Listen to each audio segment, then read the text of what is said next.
What we do here is go back.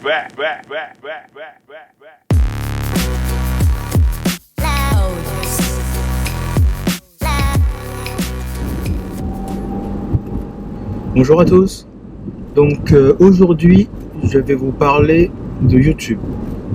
Pour moi, sur YouTube, il n'y a pas 50 000 manières de réussir. Quand je dis réussir, c'est avoir une communauté fidèle. Pas forcément avoir des millions de j'aime sur une vidéo. Pour moi, réussir sur YouTube, c'est réussir à se créer une communauté fidèle.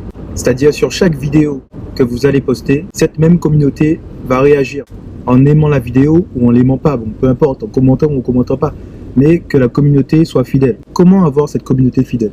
Je vais vous expliquer en gros comment moi je vois les choses. Donc en premier lieu, il faut un sujet principal de la chaîne, que je vais appeler Main Topic. Ce sujet principal, il faut le réfléchir mûrement avant de commencer. Donc si vous êtes intéressé par les jeux vidéo, vous ferez une chaîne concernant les jeux vidéo.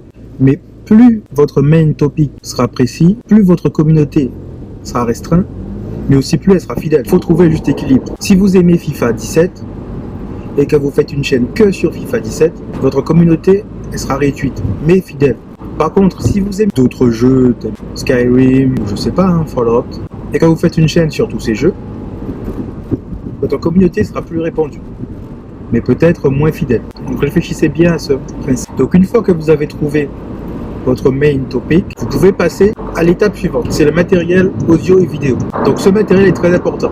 Il reflète la qualité de votre travail et surtout la qualité de la chaîne. Aujourd'hui, je me filme avec une GoPro Hero 4 Silver en 2,7K, 30 images par seconde. Donc ça donne une assez bonne image.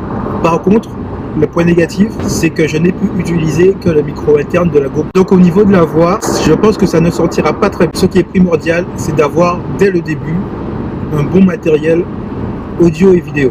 Pas besoin de mettre des milliers d'euros dans un réflexe ou dans un trépied ou d'autres choses comme ça.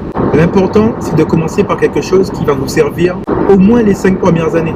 Donc pas prendre de l'entrée de gamme qui va vite se retrouver coincé quand vous allez commencer à mettre des micros un peu plus professionnels, quand vous allez commencer à mettre de la lumière. Je vous conseille du matériel milieu de gamme. Donc concernant les réflexes, moi j'utilise un Nikon D5500, un réflexe milieu de gamme, avec un objectif 18-140 qui fait très bien l'affaire. Vous pouvez regarder un peu sur mes vidéos de déballage, la qualité vidéo est quand même très bonne. Sinon, j'ai la GoPro Hero 4 et j'utilise en appoint parfois mon iPhone 6S avec un stabilisateur, donc DJI Osmo Mobile, pour avoir des petits plans qui sont quand même assez fluides.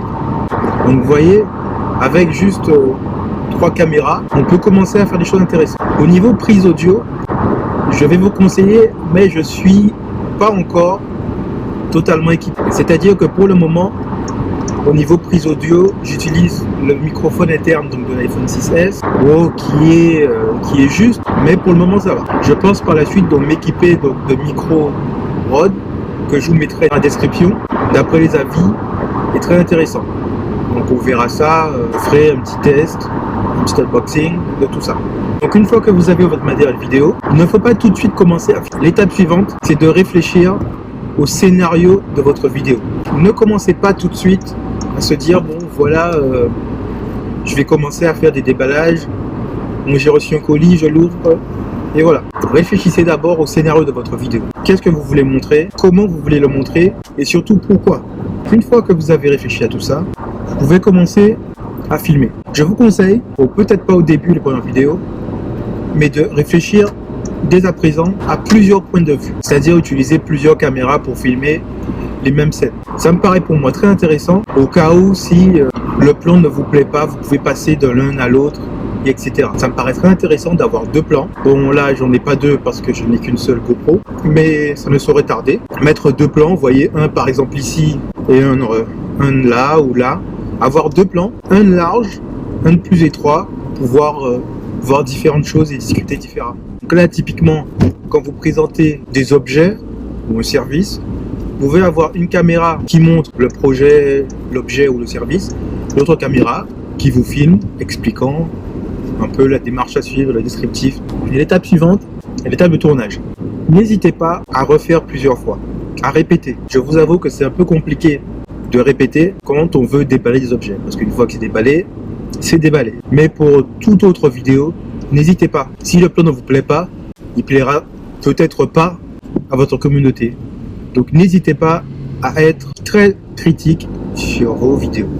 Donc une fois que vous avez tourné, vous êtes à 50% du travail pour poster une vidéo sur YouTube. Pourquoi? Parce que les 50 derniers pourcents, c'est le montage vidéo. Le montage vidéo, c'est 50% du travail. C'est là où tout se joue. Vous pouvez avoir de super plans, de super vidéos qui parlent de choses intéressantes. Si votre montage il est bâclé ou il ne met pas en valeur ces scènes, ça ne sert à rien, personne ne regardera vos vidéos. Prenez votre temps lors du montage vidéo pour mettre en valeur vos plans.